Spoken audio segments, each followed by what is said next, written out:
नमस्ते, मैं हूं आपके साथ जसप्रीत कौर। कोरोना केसेस काफी तेजी से बढ़े हैं। ऐसे में मास्क सबसे बड़ा हथियार है। हम आपसे बार बार अपील कर रहे हैं कि आप मास्क पहनें। जब भी आप मास्क पहने, सही तरीके से पहने, अपने मुंह और नाक को कवर करें। इसको लेकर के न्यूज 18 इंडिया ने कैंपेन भी शुरू किया है, #मास्क पहनो इंडिया। आप खुद से ये प्रण लीजिए कि जब तक ये महामारी है और आप जहां कहीं भी जाएंगे, मास्क नहीं उतारेंगे। कोरोना की जांच को लेकर आईसीएमआर बड़ा फैसला किया है। आईसीएमआर ने घर में कोरोना का टेस्ट करने के लिए एक रैपिड एंटीजन टेस्ट किट को मंजूरी दे दी है। इस किट के जरिए लोग नाक के जरिए सैंपल लेकर संक्रमण की जांच कर पाएंगे। इसके इस्तेमाल के लिए नई एडवाइजरी भी जारी की गई है। आईसीएमआर की ओर से जारी बयान के मुताबिक घर में जांच सिर्फ वही लोग कर सकेंगे जिनमें कोरोना के लक्षण हो या फिर वो किसी कोरोना संक्रमित के संपर्क में आए हों। घर में जांच के लिए गूगल प्ले स्टोर और एप्पल स्टोर से एक ऐप डाउनलोड करना होगा। मोबाइल ऐप के जरिए पॉजिटिव और नेगेटिव रिपोर्ट मिलेगी। इस रैपिड एंटीजन किट से घर बैठे कोरोना की जांच हो पाएगी।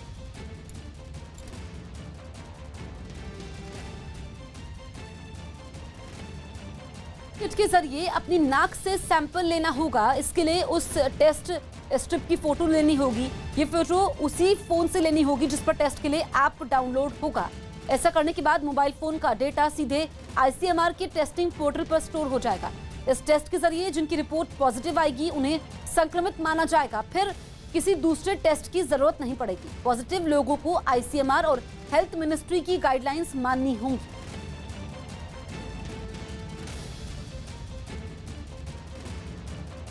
गुजरात में टाउटे तूफान तो गुजर गया, लेकिन इसके बाद वहां हुई जोरदार बारिश ने लोगों की मुश्किलें बढ़ा दी। मौसम विभाग का अनुमान है कि गुजरात में हालात धीरे धीरे पटरी पर लौट आएंगे, लेकिन इस दौरान वहां के कई इलाकों में बारिश हो सकती है। और मौसम विभाग का यह अंदाजा सही साबित हुआ, क्योंकि राज्य के कई इलाकों में तूफानी बारिश हुई। अहमदाबाद से आई तस्वीरें तो डराने वाली थीं, क्योंकि वहां जो बारिश हुई वो किसी तूफान से कम नहीं लगी। वहां इतनी तेज हवा चली कि दूसरी कोई आवाज ही सुनाई नहीं दी। रही सही कसर मूसलाधार बारिश ने पूरी कर दी। तूफानी बारिश में उड़ते पेड़ देखकर ऐसा लगा कि वो कभी भी गिर जाएंगे। सूरत में भी बारिश ने लोगों को कम परेशान नहीं किया। वहां बादल इतनी जोर से बरसे कि पेड़ों की टहनियां टूटकर जमीन पर गिर गईं। बारिश की वजह से वहां की सड़कों पर सन्नाटा पसरा रहा और इक्का दुक्का गाड़ियां ही गुजरती दिखी। मौसम विभाग ने बताया कि अब राज्य के उत्तरी इलाके में बारिश के आसार हैं। हो सकता है नॉर्थ गुजरात में बनासकांठा, साबरकांठा, पाटन में कुछ जगहों में बारिश होने का अनुमान है कि टाउटे तूफान अब गुजरात से निकल चुका है और राजस्थान होते हुए उत्तर प्रदेश पहुंचेगा। मुंबई के पास अरब सागर में फंसे लोगों को बचाने के लिए नेवी और कोस्ट गार्ड का सबसे बड़ा रेस्क्यू ऑपरेशन जारी है। वहां अभी भी 49 लोग फंसे हुए हैं, जिन्हें सुरक्षित निकालने के लिए रात भर रेस्क्यू ऑपरेशन चलाया गया। समंदर में फंसे लोगों को बचाने का एक और वीडियो सामने आया है, जो आईएनएस कोची का है। इस वीडियो में दिखा कि कैसे समंदर की तेज लहरों के बीच फंसे लोगों को सर्च लाइट की मदद से ढूंढा जा रहा है और फिर उन्हें सुरक्षित जहाज पर लाया जा रहा है। कुछ ऐसी तस्वीरें भी सामने आई जिनमें जहाजों पर सुरक्षित लाए गए लोग हाथ जोड़कर आभार जता रहे हैं।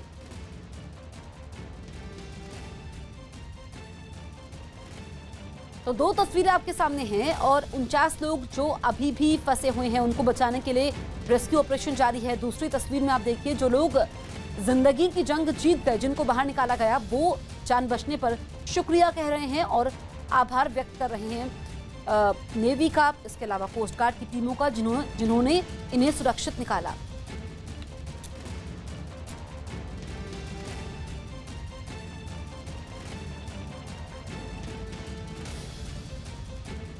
इजराइल के कब्जे वाले वेस्ट बैंक में खून का घूंट पीकर बैठे फिलिस्तीनियों के सब्र का बांध ऐसा टूटा कि वो वहां तैनात इजराइल की सेना पर ही टूट पड़े। गाजा पट्टी पर एक हफ्ते से ज्यादा वक्त से जारी इजराइल के हमलों में 200 से ज्यादा लोगों की मौत हो चुकी है। और इसी बात पर फिलिस्तीन के लोगों में बदले और गुस्से की ऐसी ज्वाला भड़की कि उसने हर तरफ आग लगा दी। सैकड़ों प्रदर्शनकारी इजराइल से हिसाब बराबर करने के लिए उसकी सेना के एक चेक पॉइंट के पास जुटे और गाजा में अपने फिलिस्तीनी भाइयों के हक की आवाज उठाने के लिए उन्होंने जोर शोर से नारेबाजी की। प्रदर्शनकारी दिन के उजाले में सूरज तले ही आतिशबाजी करते भी नजर आए।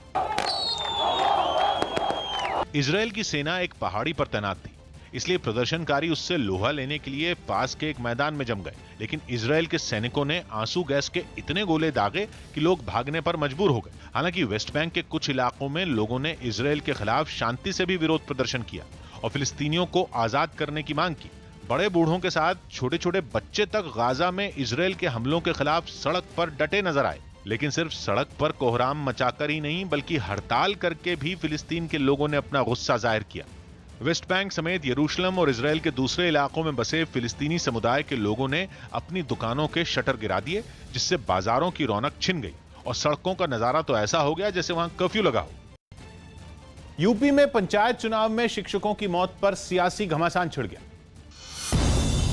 उत्तर प्रदेश पंचायत चुनाव में तैनात हुए टीचरों की कोरोना से हो रही मौत के मामले पर सियासत तेज हो गई। प्रियंका गांधी ने इस मुद्दे पर एक ट्वीट कर उत्तर प्रदेश शिक्षक संघ का हवाला दिया और आरोप लगाया कि राज्य में 1600 से ज्यादा टीचरों की मौत हुई है, जबकि योगी सरकार ये संख्या महज 3 ही बता रही है। प्रियंका गांधी के इस ट्वीट के बाद समाजवादी पार्टी ने भी इस मुद्दे पर योगी सरकार को कटघरे में खड़ा कर दिया। सरकार क्यों नहीं शिक्षक संगठन को बुला के बैठाती और उनके सामने एक ज्वाइंट प्रेस कॉन्फ्रेंस कर दे, पता चल जाएगा कितने लोगों की मौतें हुई हैं। विपक्ष का हमला तेज हुआ तो सरकार ने भी पलटवार करने में देर नहीं की। अखिलेश यादव जी भी ट्वीट करते हैं, वही देखा देखी प्रियंका वाड्रा भी करते हैं, तो उन लोग ट्वीट के एक रानी है एक राजा है। जयपुर में ड्रग्स कंट्रोल डिपार्टमेंट की टीम ने कई दवा दुकानों पर छापेमारी की। ये कार्रवाई कोरोना के इलाज में काम आने वाली दवाओं और उपकरणों की कालाबाजारी की शिकायत मिलने पर की गई।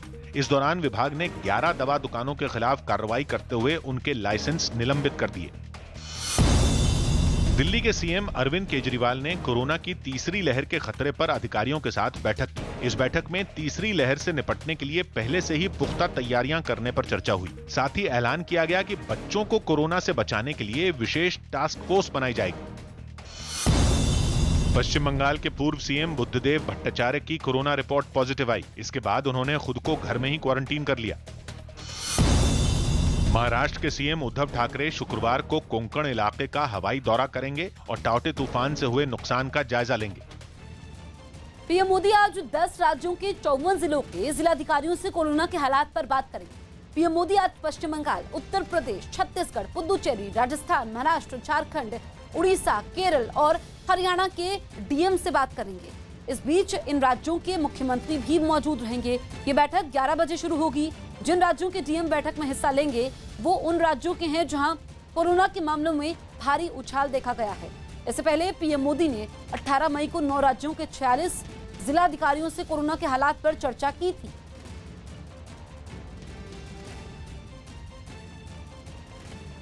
दिल्ली के करोल बाग इलाके में डीडीए की जमीन पर बनी गरीबों की एक बस्ती में कोरोना वैक्सीन लगवाने के लिए जागरूकता अभियान चलाया गया। बताया गया कि डर की वजह से वहां के लोग टीका लगवाने से कतरा रहे थे, जिसके बाद कलाकारों की मदद से उन्हें जागरूक करने की पहल की गई। इन लोगों को समझाने के लिए नुक्कड़ नाटक और कोरोना पर बनाए गए गीत का भी सहारा लिया गया।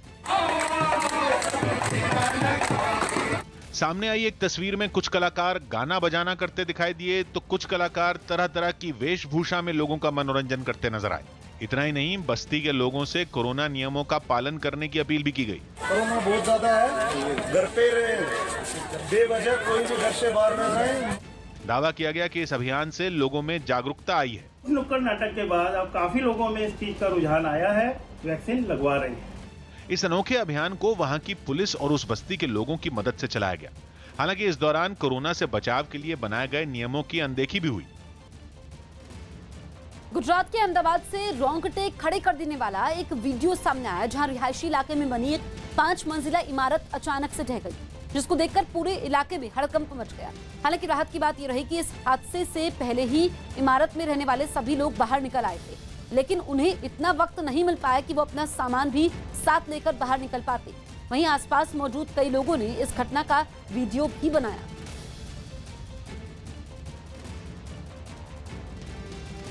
तो आप ये गुजरात के अहमदाबाद की तस्वीरें देखिए। यहाँ पर इस तरीके से ये इमारत गिरी, उसके बाद हड़कंप मच गया। आसपास के लोग वहां पर पहुंचे तो ये रोंगटे खड़े करने वाली तस्वीरें सामने आई है। रिहायशी इलाके में ये 5 मंजिला इमारत थी जो अचानक से गिर जाती है।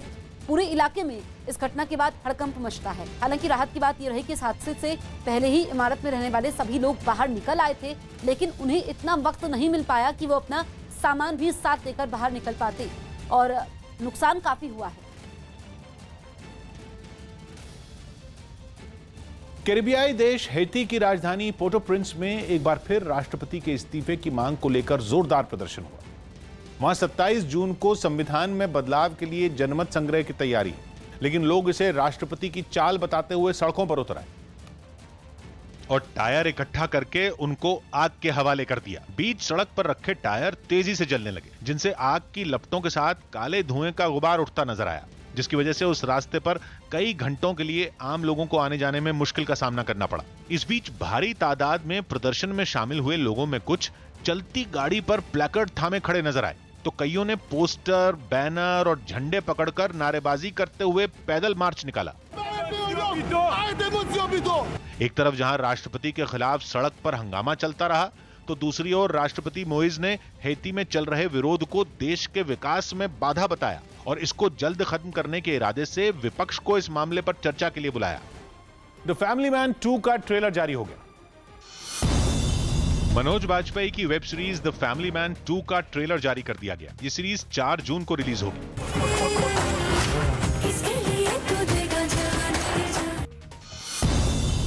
दिल्ली के मंत्री इमरान हुसैन ने बीजेपी सांसद प्रवेश वर्मा को कानूनी नोटिस भेजा। इमरान हुसैन ने बताया कि उन पर ऑक्सीजन की कालाबाजारी के झूठे आरोप लगाए गए। राजस्थान सरकार ने राज्य में कोरोना मरीजों में म्यूकोरमाइकोसिस यानी ब्लैक फंगस के बढ़ते मामलों के बाद इसे महामारी घोषित कर दिया। राज्य में ऐसे कोरोना मरीजों जिनमें ये बीमारी हो रही है, उनकी बढ़ती संख्या को देखते हुए ये फैसला लिया गया। पूर्व कांग्रेस नेता पीसी चाको को एनसीपी ने केरल में अपना प्रदेश अध्यक्ष नियुक्त कर दिया। उन्होंने इसी साल मार्च में कांग्रेस पार्टी से इस्तीफा दिया था। मध्य प्रदेश के मंत्री तुलसी सिलावट की पत्नी के ड्राइवर का नाम रेमडेसिविर इंजेक्शन की कालाबाजारी में आने से सियासी घमासान मच गया। एक दिन पहले इस मामले में एक आरोपी को गिरफ्तार किया गया था, जिसने मंत्री की पत्नी के ड्राइवर को कालाबाजारी का मास्टरमाइंड बताया। तुलसी सिलावट जी की घरवाली की गाड़ी चलाता है जी के वहां से उसने कई लोगों को उसने इंजेक्शन दिलवाए। पकड़े गए आरोपी ने कबूला कि वो कई गुना दाम बढ़ाकर इंजेक्शन बेचा करता था। मामला सामने आने के बाद कांग्रेस पार्टी शिवराज सरकार पर हमलावर हो गई। सरकार ने दिए या किसने दिए, इसका जवाब दे, वो तत्काल रूप से अपना इस्तीफा मंजूर दे। कांग्रेस के हमले के बाद तुलसी सिलावट ने भी मामले की निष्पक्ष जांच की मांग की। जांच हो, कानून अपना काम करे और दोषी व्यक्ति पे कार्रवाई होना चाहिए। मैं तो इस पक्ष में हूँ। पश्चिम बंगाल में विधानसभा चुनाव के नतीजे आने के इतने दिनों बाद भी सियासी हिंसा का दौर थमता नहीं दिख रहा। ताजा मामला बीती रात आसनसोल शहर के जामुड़िया इलाके का है, जहां टीएमसी और बीजेपी समर्थकों के बीच जमकर हिंसक झड़प हुई। बताया गया कि इस बीच दोनों पार्टियों के समर्थकों ने एक दूसरे पर बम भी फेंके। झड़प की इस घटना में 6 से ज्यादा लोग घायल हो गए। हिंसा की इस घटना के लिए टीएमसी और बीजेपी दोनों के समर्थकों ने एक दूसरे पर आरोप लगाए। हिंसा के बाद वहां बड़ी संख्या में पुलिस के जवानों की तैनाती कर दी गई। ड्राइविंग के शौकीन अमेरिका के राष्ट्रपति जो बाइडेन ने मिशिगन में एक छोटा इलेक्ट्रिक ट्रक चलाकर दिखाया। उन्होंने इलेक्ट्रिक गाड़ियों को बढ़ावा देने के लिए एक बड़े पैकेज का ऐलान भी किया। और इसी कड़ी में उन्होंने गाड़ी बनाने वाली कंपनी फोर्ड के प्लांट का दौरा किया, जहां उन्होंने कंपनी के नए इलेक्ट्रिक ट्रक को चलाकर दिखाया। बाइडेन ने इस गाड़ी से ट्रैक के कई चक्कर लगाए। कुछ देर तक ड्राइविंग करने के बाद उन्होंने पत्रकारों से भी बात की। हालांकि इस दौरान उनकी सुरक्षा का भी ध्यान रखा गया। बताया गया कि फोर्ड का यह छोटा इलेक्ट्रिक ट्रक एक बार चार्ज होने पर करीब 480 किलोमीटर तक चल सकता है। यूपी के झांसी में पानी की किल्लत से परेशान कुछ लोगों ने हाईवे पर अपने बर्तन रखकर प्रदर्शन किया। इन प्रदर्शनकारियों ने प्रशासन पर पानी की बढ़ती समस्या को नजरअंदाज करने का आरोप लगाया, जिसके विरोध में ये लोग खाली बर्तन लेकर हाईवे पर जमा हो गए। इन लोगों ने अपने खाली बर्तनों से हाईवे पर एक दीवार बना दी, जिससे आने जाने वाली गाड़ियों का रास्ता बंद हो गया। पानी के लिए हुए इस प्रदर्शन की वजह से वहां लंबा जैम लग गया, लेकिन इन प्रदर्शनकारियों ने किसी भी गाड़ी को आगे नहीं बढ़ने दिया। पानी की बहुत जटिल समस्या। इसके बाद पुलिस वहां पहुंची और लोगों को समझा बुझाकर जैम खुलवाया। बच्चों पर टीके के ट्रायल के मुद्दे पर दिल्ली हाईकोर्ट ने केंद्र सरकार से जवाब मांगा। न्यूज 18 के अमित सिंह की रिपोर्ट है कि कोवैक्सीन का 2 से 18 साल के बच्चों पर जो ट्रायल होना है उसको अदालत में चुनौती दी गई और ये जानकारी दी गई कि कानून के हिसाब से जिस पर ट्रायल हो रहा है उसकी सहमति जरूरी है, जबकि इस उम्र के बच्चे नाबालिग होते हैं। ऐसे में उनकी मंजूरी कानूनन मायने नहीं रखती। जिस पर दिल्ली हाईकोर्ट ने केंद्र को नोटिस जारी कर जवाब दाखिल करने के लिए कहा।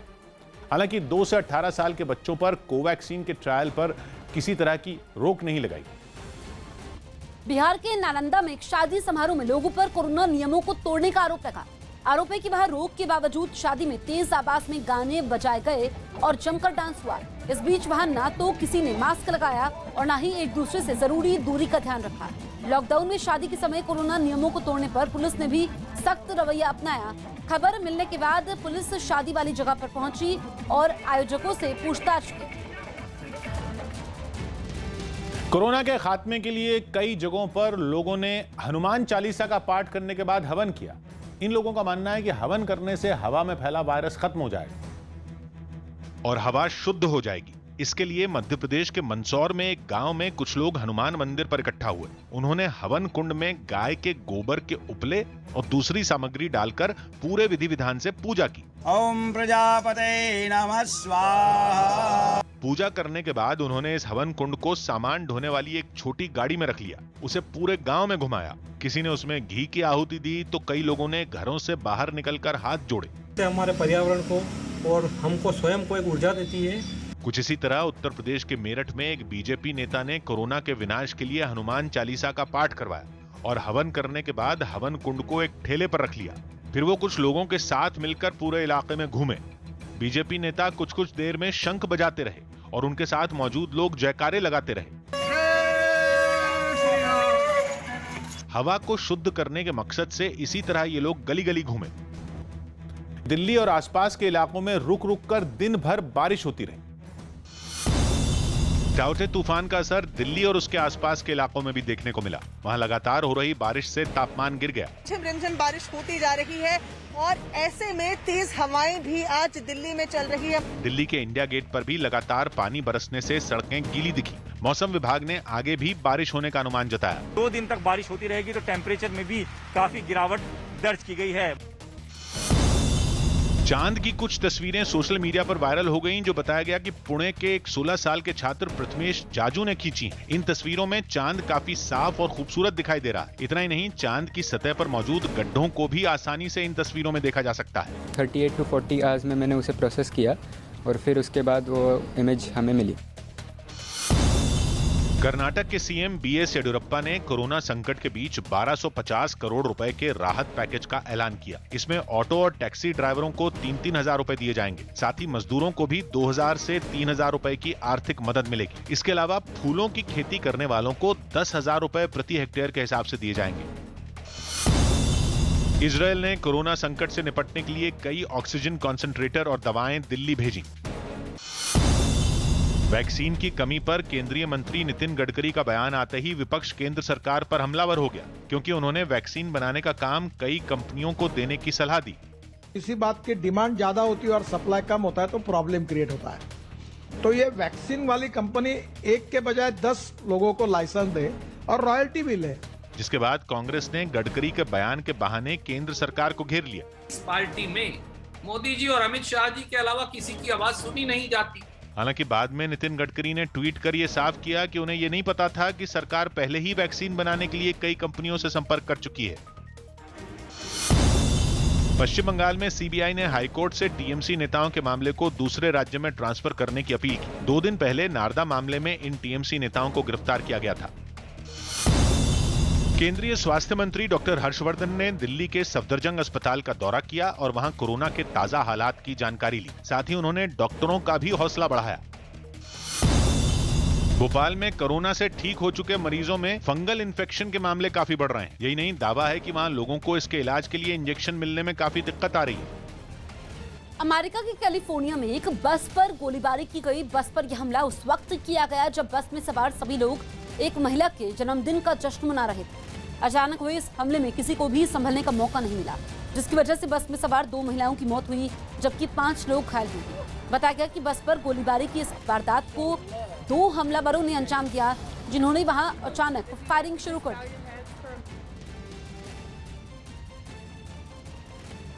वैक्सीन लगाने पर नेशनल एक्सपर्ट ग्रुप की सिफारिशों को स्वास्थ्य मंत्रालय ने मंजूरी दे दी। न्यूज़ 18 के रवि सिंह की रिपोर्ट है कि नए दिशा निर्देश के मुताबिक कोरोना से ठीक होने के 3 महीने के बाद आप टीका लगवा सकते हैं और पहली डोज लगने के बाद अगर कोई वायरस की चपेट में आता है तब भी ठीक होने के 3 महीने बाद दूसरी खुराक लगवा सकते हैं। जबकि किसी दूसरी गंभीर बीमारी का मरीज अगर किसी अस्पताल या आईसीयू में भर्ती हुआ हो तो उनको 4 से 8 हफ्ते बाद टीका लगवाना है। नए नियम में स्तनपान कराने वाली महिलाओं से भी वैक्सीन लगवाने की अपील की गई। हालांकि गर्भवती महिलाओं को लेकर अभी फैसला नहीं हुआ। बिहार के नालंदा से हैरान करने वाला एक वीडियो सामने आया जिसमें कुछ लोगों ने एक डॉक्टर की जमकर पिटाई की। आरोप है कि इस डॉक्टर ने इलाज के नाम पर एक महिला का रेप किया, जिससे गुस्साए लोगों ने इस डॉक्टर को डंडों से पीटा। मारपीट के समय इन लोगों ने उसकी शर्ट भी उतारी। एक आदमी तो उसकी बेल्ट से पिटाई करने लगा। भीड़ में शामिल एक महिला ने भी उसे डंडे से जमकर मारा। उस डॉक्टर से उठक बैठक भी करवाई गई। वो लगातार उसे छोड़ने के लिए गुहार लगाता नजर आया। मारपीट से बचने के लिए उसने उन लोगों की हर बात पर हामी भी भरी।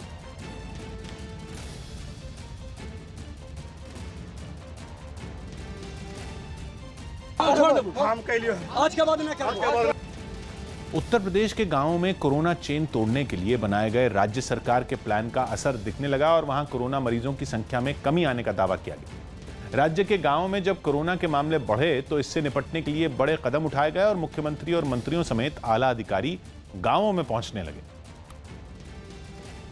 यही नहीं, वहां कोरोना टेस्ट और मरीजों के इलाज पर खास ध्यान दिया गया। उत्तर प्रदेश के अलग अलग शहरों के जिलाधिकारी भी खुद ग्राउंड जीरो पर पहुंचे। लखनऊ में भी डीएम ने गांवों में जाकर लोगों को जागरूक किया। वो वहां की गलियों में घूमे और घर घर जाकर लोगों से उनकी तबीयत पूछी। उनके साथ जांच करने के लिए टीम भी मौजूद रही जिसने लोगों की थर्मल स्क्रीनिंग की। डीएम ने कोरोना से बचाव के लिए मास्क भी बांटे। सबके इस्तेमाल के लिए, ठीक है ना, अभी टेस्टिंग कर लीजिए। रायबरेली के गांव में भी कोरोना जांच तेज कर दी गई। मऊ जिले में भी सरकार की ओर से कोरोना फैलने से रोकने के लिए जरूरी कदम उठाए गए और गांव के लोगों को जागरूक करने के साथ साथ उनकी जांच भी की गई। हमारी आशा बहु हैं, घर घर दवाई सबको वितरित कर रही है। दावा किया जा रहा है कि सरकार की इसी प्लानिंग की वजह से गांवों में कोरोना फैलने से रोकने में एक हद तक कामयाबी मिली। संदेशा था कि ग्रामीण क्षेत्र में बहुत तेजी से फैलेगा, वो उस प्रकार से फैल नहीं पाया। हाल ही में उत्तर प्रदेश के गांवों में योगी सरकार की ओर से चलाए जा रहे ट्रेसिंग, टेस्टिंग और ट्रीटमेंट के इस फॉर्मूले की WHO ने तारीफ भी की थी, क्योंकि इस प्लानिंग के तहत अलग अलग गांवों में घूमकर करोड़ों लोगों का टेस्ट किया गया और जरूरतमंदों को समय पर इलाज मिला। दावा किया गया कि उत्तर प्रदेश में करीब 4.5 करोड़ लोगों का कोरोना टेस्ट हुआ, जिनमें करीब 2.5 करोड़ लोग ग्रामीण क्षेत्रों के। यही नहीं, दावा है कि राज्य के गांवों में रोजाना 1 लाख लोगों का टेस्ट किया जा रहा है। साथ ही सरकार की ओर से लोगों को जागरूक करने और उन्हें दवा और मास्क जैसी चीजें मुहैया करवाने के लिए 70,000 से ज्यादा निगरानी समितियां बनाई गई, जिनमें आशा और आंगनबाड़ी कार्यकर्ता होती हैं, जो गांव-गांव घूमकर लोगों की जांच करती हैं और उन्हें मेडिकल किट देती हैं। इसके अलावा गांव की गलियों और ऐसे इलाके जहां पहुंचना मुश्किल है, वहां जाने के लिए चेतक टीमें बनाई गई हैं, जिनमें शामिल लोग मोटरसाइकिल पर बैठकर ग्रामीण क्षेत्रों में पहुंचते हैं। सिंगापुर वेरिएंट पर सियासत शुरू हो गई। दिल्ली के सीएम अरविंद केजरीवाल ने एक दिन पहले कोरोना के सिंगापुर वेरिएंट से जुड़ा ट्वीट किया था, जिस पर सिंगापुर की सरकार ने कड़ी आपत्ति जताई। इतना ही नहीं, इस मुद्दे पर सिंगापुर में भारत के हाई कमिश्नर को तलब किया गया। सिंगापुर की आपत्ति के बाद विदेश मंत्री एस जयशंकर ने ट्वीट कर कोरोना के खिलाफ चल रही जंग में सिंगापुर को अहम साथी बताया। साथ ही उन्होंने अपने ट्वीट में लिखा कि दिल्ली के मुख्यमंत्री का बयान भारत की ओर से दिया गया बयान नहीं है। इस पूरे सियासी घमासान पर आम आदमी पार्टी ने केंद्र को घेरने की कोशिश की। केजरीवाल जी को तो बच्चों की चिंता है और भारतीय जनता पार्टी और केंद्र सरकार को सिंगापुर की चिंता है। मणिपुर सरकार ने राज्य में एम्बुलेंस के सायरन की आवाज को बंद करने का आदेश दिया। इसके पीछे दलील दी गई कि कोरोना संकट में ऐसी सायरन की आवाज सुनकर लोगों में डर का माहौल पैदा हो रहा है। मुंबई के पास पालघर में कोरोना मरीजों को अस्पताल पहुंचाने के लिए बाइक एम्बुलेंस सेवा की शुरुआत की गई। ये सेवा इसलिए शुरू की गई क्योंकि गांवों से मरीजों को लाने के लिए इन बाइक एम्बुलेंस से काफी मदद मिल सकती है। दिल्ली पुलिस ने ऑक्सीजन कॉन्सेंट्रेटर की कालाबाजारी करने के आरोप में एक आदमी को गिरफ्तार किया। पुलिस को इसके पास से 6 ऑक्सीजन कॉन्सेंट्रेटर बरामद हुए, जिन्हें इसके दोस्तों ने चीन से जरूरतमंदों की मदद के लिए भेजा था। राजस्थान में बीजेपी विधायक गौतम लाल मीणा का कोरोना की वजह से निधन हो गया। उनके निधन पर सीएम अशोक गहलोत समेत कई नेताओं ने दुख जताया। 55 साल के गौतम लाल मीणा प्रतापगढ़ जिले की धरियावद सीट से विधायक थे। टाउटे तूफान से तबाही के बाद पीएम के महाराष्ट्र का दौरा नहीं करने पर जबानी जंग छिड़ गई। कांग्रेस ने पीएम के गुजरात जाने और महाराष्ट्र नहीं जाने पर नाराजगी जताते हुए उन पर भेदभाव करने का आरोप लगाया। फर्क उन्हें नहीं समझना चाहिए, ये आपदा का समय है, और आपदा के समय में सबको मदद ज्यादा से ज्यादा होना चाहिए। लेकिन बीजेपी ने कांग्रेस के आरोप को गलत बताया और गुजरात में तूफान से ज्यादा तबाही होने को इसकी वजह बताया। ये पूरा जो चक्रवात था इसका लैंडफॉल गुजरात में था और बहुत बड़े पैमाने पर गुजरात में नुकसान हुआ है। पेट्रोलियम मंत्रालय ने मुंबई के पास अरब सागर में हुए हादसे की जांच के लिए एक हाई लेवल कमेटी का गठन किया है। इस कमेटी में 3 सदस्य हैं जो टाउटे तूफान में जहाजों की बहने और कर्मचारियों के फंसने की जांच करेंगे। साथ ही ये इस तरह के हादसों को कैसे रोका जाए, कमेटी इसका भी सुझाव देगी। पेट्रोलियम मंत्रालय की बनाई कमेटी को 1 महीने में अपनी रिपोर्ट सौंपनी है।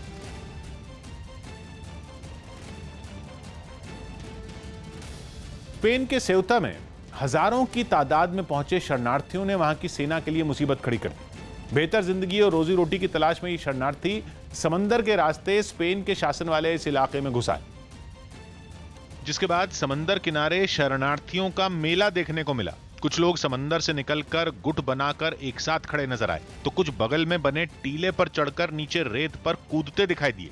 वहीं कई शरणार्थी समंदर के छोर तक पहुंचने से पहले पानी में तैरते भी दिखे। एक साथ हजारों शरणार्थियों को देखकर स्पेन की सेना हड़बड़ा गई, लेकिन अपनी निगरानी में उन्हें किनारे तक लेकर आई।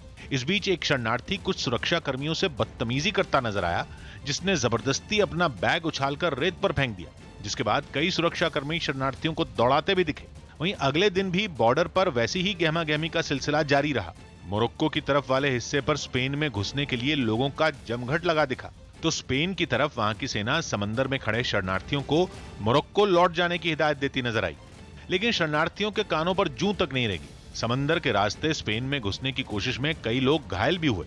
इस बीच स्पेन की तरफ से शरणार्थियों को वापस भगाने के लिए आंसू गैस भी छोड़ी गई। बताया गया कि समंदर किनारे स्पेन की धरती पर डेरा जमाए बैठे शरणार्थियों में करीब 1,500 नाबालिग भी हैं।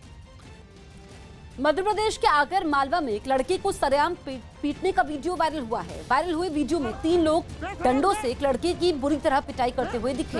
इस बीच पिट रहा लड़का लगातार छोड़ देने की गुहार लगाता रहा, लेकिन उसे मार रहे लोगों के हाथ नहीं रुके। वो कभी लड़के के पैरों पर तो कभी पीठ पर लगातार डंडे बरसाते रहे। बताया गया कि प्रेम संबंध की वजह से लड़की के घर वालों ने उसकी पिटाई की। हालांकि ये वीडियो कब का है इसकी जानकारी नहीं मिल पाई है।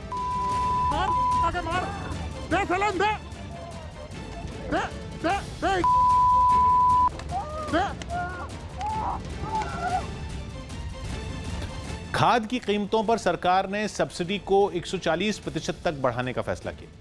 न्यूज 18 के अमिताभ सिन्हा की रिपोर्ट है कि सब्सिडी बढ़ाए जाने के बाद 50 किलो की एक बोरी खरीदने के लिए किसानों को 1200 रुपए ही खर्च करने होंगे। अंतर्राष्ट्रीय बाजार में फॉस्फोरिक एसिड और अमोनिया की कीमतें बढ़ने की वजह से भारत में खाद की कीमतों में बड़ा इजाफा हुआ था और खेती में इस्तेमाल होने वाले उर्वरक डायअमोनियम फॉस्फेट की एक बोरी की कीमत 1700 रुपए से बढ़कर 2400 रुपए तक पहुंच गई। केंद्र सरकार अभी तक इस 1700 रुपए में 500 रुपए सब्सिडी के तौर पर देती थी, जिसके कारण किसानों को एक बोरी 1200 रुपए में मिलती थी। लेकिन अब सरकार ने हर बोरी पर 500 रुपए के बजाय 1200 रुपए सब्सिडी देने का फैसला लिया। सब्सिडी में यह बढ़ोतरी 140% की है। इस फैसले की वजह से केंद्र सरकार के खजाने पर सिर्फ खरीफ के सीजन में ही 14,775 करोड़ का बोझ बढ़ जाएगा। ये फैसला प्रधानमंत्री नरेंद्र मोदी ने खाद की कीमतों के मुद्दे पर हुई एक उच्च स्तरीय बैठक में लिया और बैठक में प्रधानमंत्री ने कहा कि अंतर्राष्ट्रीय कीमतों में बढ़ोतरी का बोझ किसानों पर नहीं पड़ना चाहिए। कानपुर में एक बस हादसे का शिकार हो गई। कानपुर में एक तेज रफ्तार बेकाबू बस रेलिंग तोड़कर पुल से नीचे गिर गई। इस हादसे में बस में सवार कई लोगों को हल्की चोटें आई हैं, जिन्हें पुलिस और आसपास के लोगों की मदद से अस्पताल पहुंचाया गया। टोटल 16 लोग सवार थे। सभी को प्राथमिक उपचार दे दिया गया है। किसी को कोई गंभीर चोट नहीं है। गुजरात के गिर सोमनाथ में टाउटे तूफान से एक सोलर प्लांट बर्बाद हो गया। तूफान की चपेट में आए सोलर प्लांट की सारी प्लेट बिखर गई। हवाई सफर को प्रदूषण मुक्त बनाने के लिए पेरिस में airline company air France KLM ने इको फ्रेंडली ईंधन से लंबी दूरी का अपना पहला विमान उड़ाया। ग्लोबल वार्मिंग ने दुनिया के लिए एक बड़ा संकट खड़ा कर दिया है और तेल से उड़ने वाले हवाई जहाज भारी मात्रा में प्रदूषण फैलाते हैं। इसलिए अब ऐसे ईंधनों पर जोर दिया जा रहा है जो पर्यावरण को नुकसान न पहुंचाए। उसी कड़ी में पेरिस से कनाडा के मॉन्ट्रियल तक इको फ्रेंडली ईंधन से विमान उड़ाया गया। रनवे पर एयरपोर्ट कर्मचारी हवाई जहाज में ईंधन भरते नजर आए। एकदम नए तरह के फ्यूल से भरा प्लेन उड़ाना पायलटों के लिए भी बिल्कुल नया अनुभव होने वाला था। इसलिए वो भी विमान को आसमान में ले जाने का बेसब्री से इंतजार करते दिखे। Notre plaisir personnel de faire ça parce que ce qu'on vous montre aujourd'hui c'est बताया गया कि विमान का ईंधन पूरी तरह इको फ्रेंडली नहीं था, बल्कि पेट्रोलियम ऑयल में ही महज कुछ प्रतिशत ऐसा फ्यूल मिलाया गया था जिससे पर्यावरण को नुकसान ना हो। इसलिए पर्यावरण विशेषज्ञों ने एयरलाइन कंपनी के इस कदम को ऊंट के मुंह में जीरे जैसा बताया। Seulement via l'intégration d'un très faible pourcentage d'agrocarburants ou de biocarburants, non. जैसे ही उड़ान भरने का वक्त हुआ, रनवे पर धूल उड़ाते हुए हवाई जहाज ने टेक ऑफ किया और यात्रियों को लेकर कनाडा रवाना हो गया। फिलिस्तीन के चरमपंथी संगठन हमास और इजराइल के बीच हवाई हमले जारी हैं। हमास की तरफ से एक दिन पहले इजराइल पर कई हवाई हमले किए गए। हमास की तरफ से किए गए इन हवाई हमलों से इजराइल में कई गाड़ियों और मकानों को काफी नुकसान पहुंचा। एक के बाद एक कई रॉकेट छोड़े गए, लेकिन इजराइल ने ऐसे ज्यादातर रॉकेट को हवा में ही मार गिराया। इस बीच इजराइल ने भी गाजा पट्टी पर चरमपंथी संगठन हमास के ठिकानों को अपना निशाना बनाया। कोरोना की दूसरी लहर में अस्पतालों में बेड की कमी की वजह से घरों में ही आईसीयू बेड लगवाने की मांग बढ़ गई।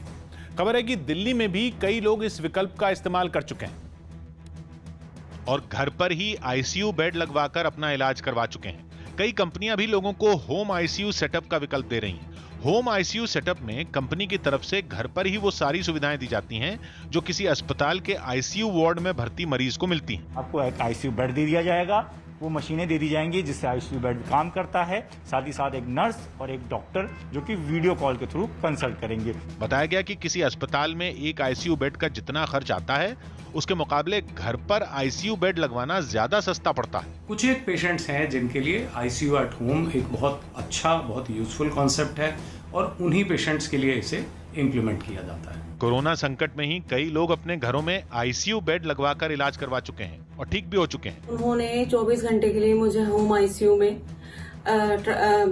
माहौल बना के दिया घर पर ही, जिसकी वजह से आज मैं ठीक हो पाई हूँ। होम आईसीयू सेटअप पर डॉक्टरों का मानना है कि कुछ दिनों के लिए घर पर रहकर इलाज करवाया जा सकता है, लेकिन मरीज की हालत ज्यादा गंभीर होने पर उसे अस्पताल में ही भर्ती होना चाहिए। राजस्थान में पायलट गुट के एक और विधायक ने बागी तेवर दिखाए।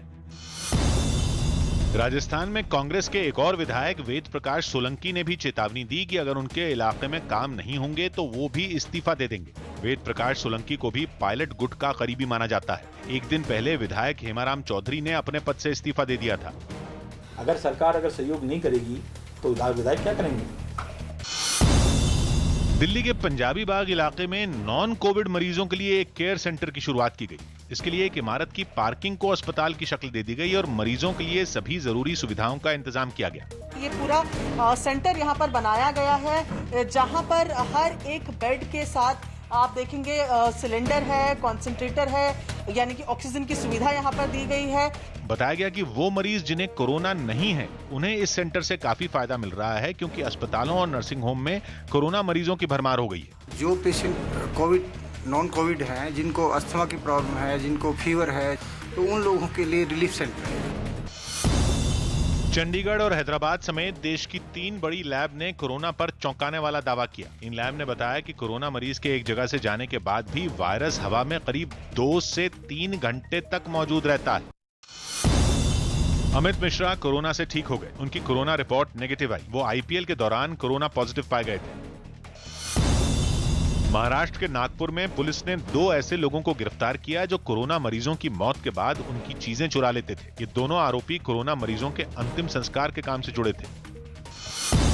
मध्य प्रदेश के बैतूल में पुलिस ने कोरोना वैक्सीन लगवाने के नाम पर ठगी करने वाले एक गिरोह का पर्दाफाश किया। पुलिस ने इस मामले में 2 आरोपियों को गिरफ्तार किया।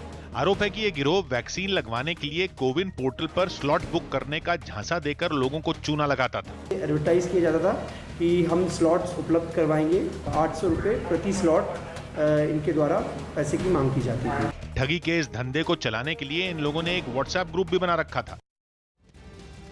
टाउटे तूफान का असर दिल्ली, एनसीआर समेत पूरे उत्तर भारत में आज भी देखने को मिल सकता है। न्यूज 18 की प्रियंका कांडपाल की रिपोर्ट है कि आज भी दिल्ली समेत पूरे एनसीआर में रुक रुक कर बारिश होते रहने का अनुमान है। हरियाणा, दिल्ली, उत्तरी राजस्थान और पश्चिमी यूपी में बारिश के साथ ही तेज हवाएं भी चलती रही। मौसम विभाग ने पश्चिमी यूपी के कई जिलों में जोरदार बारिश के साथ ही ओले गिरने का अनुमान भी जताया है। वहीं उत्तराखंड के मैदानी और पहाड़ी इलाकों में भारी से बहुत भारी बारिश की आशंका है। मौसम विभाग के मुताबिक 19 मई को दिल्ली का अधिकतम तापमान 23.8 डिग्री दर्ज किया गया, जो कि सामान्य से 16 डिग्री कम था। तापमान में इस गिरावट की वजह से लोगों को ठंड का एहसास होने लगा।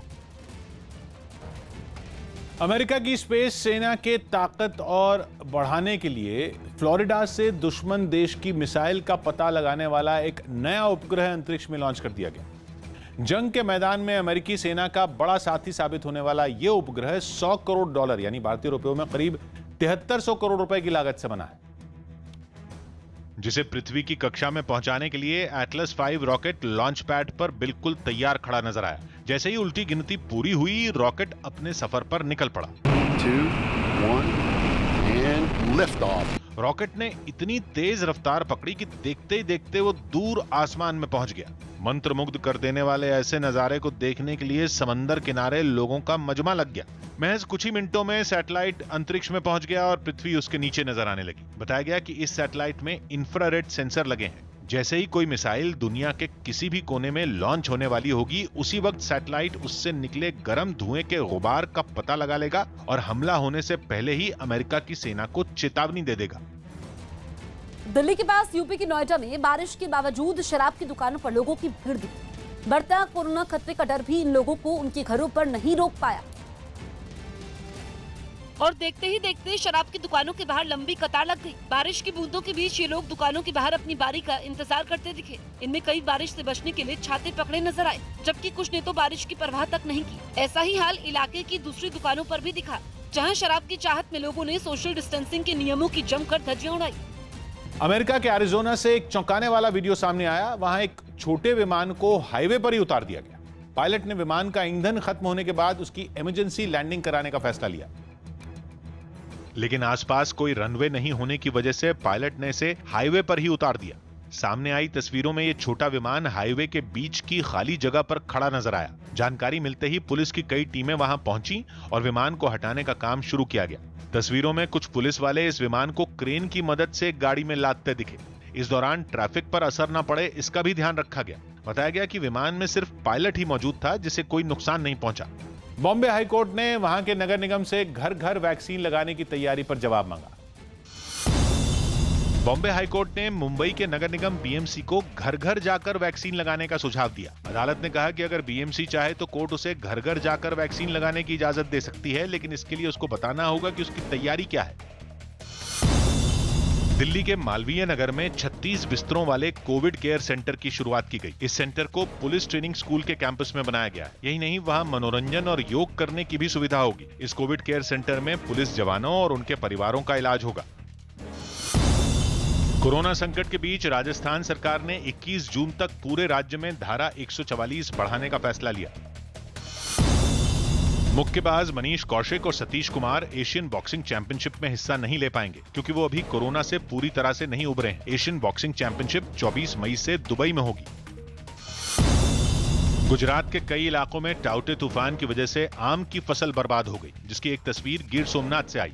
वहां एक बाग में जमीन पर बिखरे कच्चे आमों को कुछ लोग इकट्ठा करते दिखे। टाउटे ने गिर सोमनाथ और ऊना के आसपास में भारी तबाही मचाई है। खासतौर पर किसानों की फसलों को नुकसान पहुंचा है। तेज हवाओं के चलते ये सारे के सारे आम गिर चुके हैं। तूफान की वजह से आई इस तबाही ने किसानों की कमर तोड़कर रख दी। किसानों का दावा है कि उनका करोड़ों का नुकसान हुआ। तेज हवा चल रही थी, वो पूरा केसर का पाक था, वो पूरा गिर गया। मजदूरी का भी पैसा नहीं होगा। कोरोना संकट में कंपनी ने इम्यूनिटी बढ़ाने वाली आयुर्वेदिक चॉकलेट लॉन्च कर दी। इसे अप्रैल में ही मार्केट में उतारा जा चुका है। फिलहाल इस चॉकलेट को ऑनलाइन ही खरीदा जा सकता है। 4 तरीके के वेरिएंट्स कंपनी ने निकाले हैं। ज्यादा डिमांड में जो चॉकलेट है, ये इसका नाम है एक्टिव इम्यूनिटी चॉकलेट, जो आपकी इम्यूनिटी को बढ़ाएगा। जिन लोगों ने इसे चखा, उनमें कुछ ने इस पर अपनी राय रखी। काफी अच्छी है, इफेक्टिव है। इस चॉकलेट को खाने पीने के सामान की क्वालिटी पर नजर रखने वाली एजेंसी FSSAI से लाइसेंस मिल चुका है। ऐसे में इसे बनाने वाली कंपनी को उम्मीद है कि आने वाले दिनों में उसकी चॉकलेट की डिमांड बढ़ जाएगी। आयुष की जो गाइडलाइंस थी काढ़े को लेकर, उन्होंने जो कुछ प्रिस्क्राइब्ड इंग्रेडिएंट्स बताए थे, तो वो हम लोगों ने चॉकलेट में इन्फ्यूज करें। दिल्ली के पास हरियाणा के गुरुग्राम से एक हैरान करने वाला वीडियो सामने आया, जिसमें 2 गुटों की लड़ाई में कुछ लोगों पर एक आदमी की पीट कर हत्या करने का आरोप लगा। बताया गया कि मारपीट का ये वीडियो 3 दिन पुराना है। जिसमें कुछ लोग लाठियों से हमला करते दिखे। इन हमलावरों ने वहां एक बुजुर्ग को घेर कर उस पर कई वार किए। बड़ा फिल्म बनाएगी, सब्जी बना मारपीट करने वालों में महिलाएं भी शामिल दिखी। इसके अलावा इन लोगों ने वहां कई मकानों पर पथराव भी किया, लेकिन इसी बीच किसी ने अपने मोबाइल से इनका वीडियो बना लिया। बताया गया कि इन दो गुटों के बीच पहले भी किसी बात पर झगड़ा हुआ था, जिसकी जांच पुलिस ने शुरू कर दी। दिल्ली के निरंकारी कोविड केयर सेंटर से हैरान करने वाला एक वीडियो सामने आया, जहां कोरोना मरीजों का मनोबल बढ़ाने के लिए उन्हें डांस करवाया गया, जिसकी कुछ तस्वीरें भी सामने आई। उनमें एक तस्वीर में कुछ डॉक्टर और नर्स हिंदी फिल्मों के गानों पर डांस करते दिखे। पीपीई किट पहने इन स्वास्थ्य कर्मियों ने कोविड केयर सेंटर का माहौल ही बदल दिया। कोरोना मरीजों की हौसला अफजाई के लिए जैसे ही स्वास्थ्य कर्मियों ने थिरकना शुरू किया, बिस्तरों पर लेटे मरीज भी जोश से भर गए। इस महामारी को भूलकर वो लोग भी अपनी अपनी जगह पर खड़े हो गए और डांस करने लगे। कुछ मरीज तो बिस्तर पर ही बैठे बैठे झूमते दिखे।